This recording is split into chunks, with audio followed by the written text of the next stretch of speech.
যখন নিজের হাতে যত্নে গড়া পুঁই শাক আপনি রান্না করবেন, সেটা যতই হোক আপনি কিন্তু খুব যত্ন করেই খাবেন।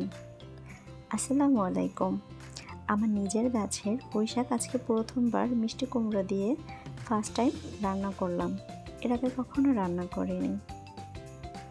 শুনেছি এটা নাকি খেতে নাকি অনেক অনেক মজা।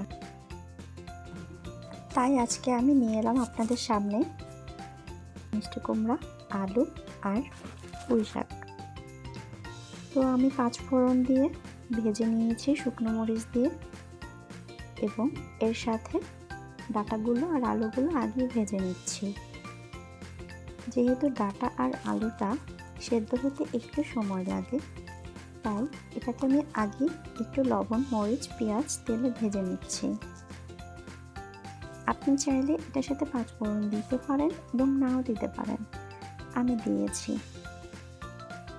তো এটাকে আপনি মিডিয়াম আঁচে ভেজে নেবেন, এবং যখন মোটামুটি ভাজা হবে তখন আপনার টুকরো করা মিষ্টি কুমড়োগুলো দিয়ে দিবেন। এটাকে আপনি 10 মিনিট ভেজে তারপরে হাফ সেদ্ধ করে নেবেন। যেহেতু পুঁই শাকের থেকে এগুলো একটু শক্ত, তাই এটাকে আমরা একটু ভেজে নেব।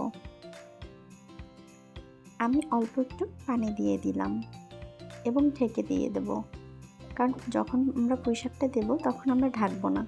ঢাকলে পরে তখন পুঁই শাকের সবুজ রঙটা আর থাকবে না।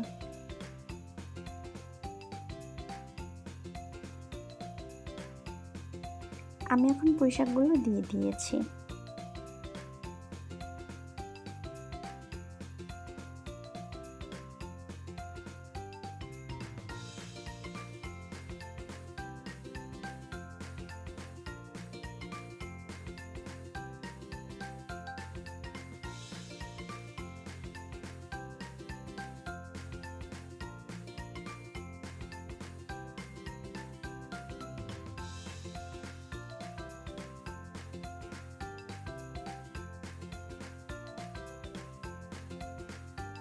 তো সুপ্রিয় দর্শক, আপনারা এভাবে খুব সাধারণ রান্না আমরা একবার ট্রাই করে দেখবেন, ভালো লাগবে।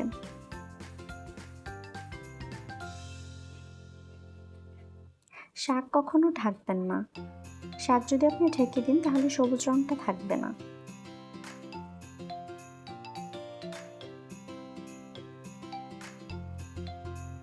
দেখুন, মাত্র 10 মিনিটের মধ্যেই হয়ে গেছে। আপনি চাইলে এর থেকে আরও একটু ঝোল ঝোল রাখতে পারেন, বা আমি এভাবে মাখা মাখা করে রেখেছি, আমার কাছে এভাবেই ভালো লাগবে। আপনারা চাইলে আপনাদের ইচ্ছে মতো নামাতে পারেন রান্না থেকে।